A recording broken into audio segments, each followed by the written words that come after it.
Chapter 11. Meanwhile, the holiday had gone by and the season was beginning. Fifth Avenue had become a nightly torrent of carriages surging upwards to the fashionable quarters about the park, where illuminated windows and outspread awnings betoked the usual routine of hospitality. Other tributary currents crossed the main stream, bearing their freight to the theatres, restaurants, or opera, and Miss Penson, from the secluded watchtower of her upper window, could tell to a nicety just when the chronic volume of sound was increased by the sudden influx setting towards a Van Osborg ball, or when the multiplication of wheels meant merely that the opera was over, or that there was a big supper at Sherry's. Miss Penson followed the rise and culmination of the season as keenly as the most active sharer in its gaieties, and, as a looker-on, she enjoyed opportunities of comparison and generalization such as those who take part must proverbially forego.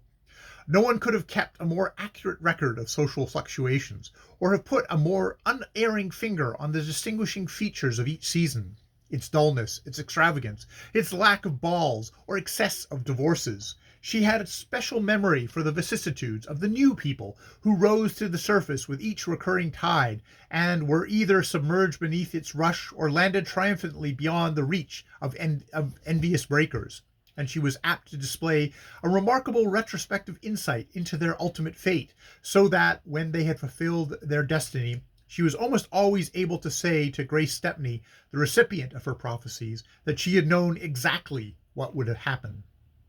This particular season Miss Penson would have characterized as that in which everyone felt poor, except the Well-Bryes and Mr. Simon Rosedale.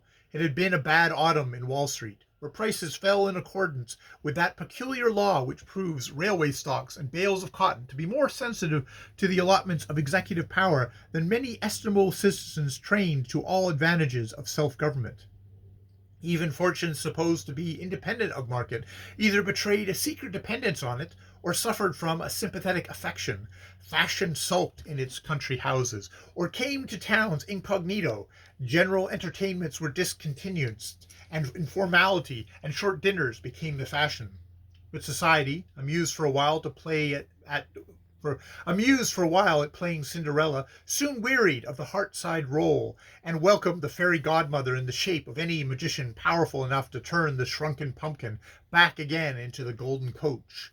The mere fact of growing richer at a time when most people's investments are shrinking is calculated to attract envious attention, and according to Wall Street rumors, Well-Bry and Rosedale had found the secret of performing this miracle.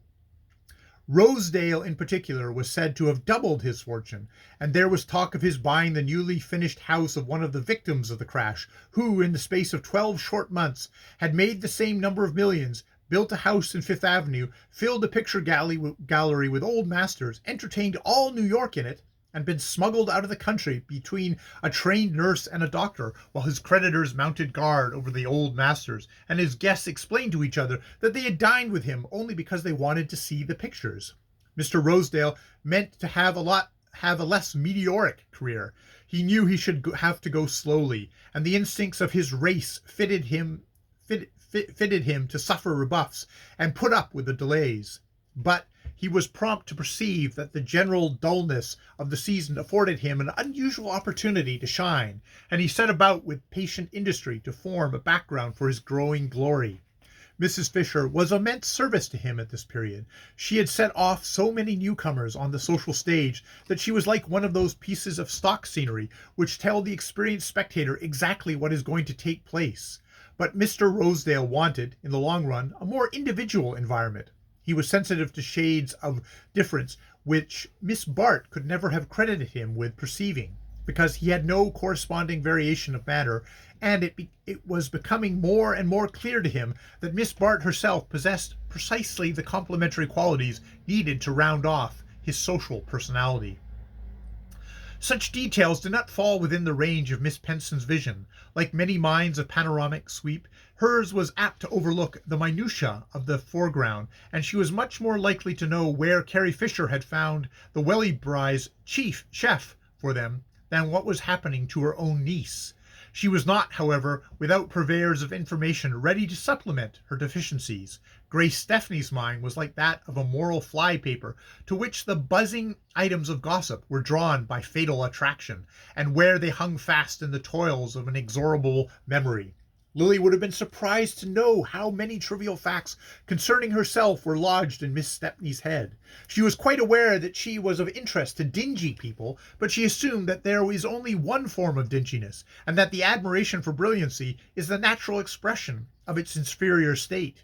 She knew that Gertie Farish admired her blindly, and therefore supposed that she inspired the same sentiments in Grace Stepney, whom she classified as a Gertie Farish without the saving traits of youth and enthusiasm.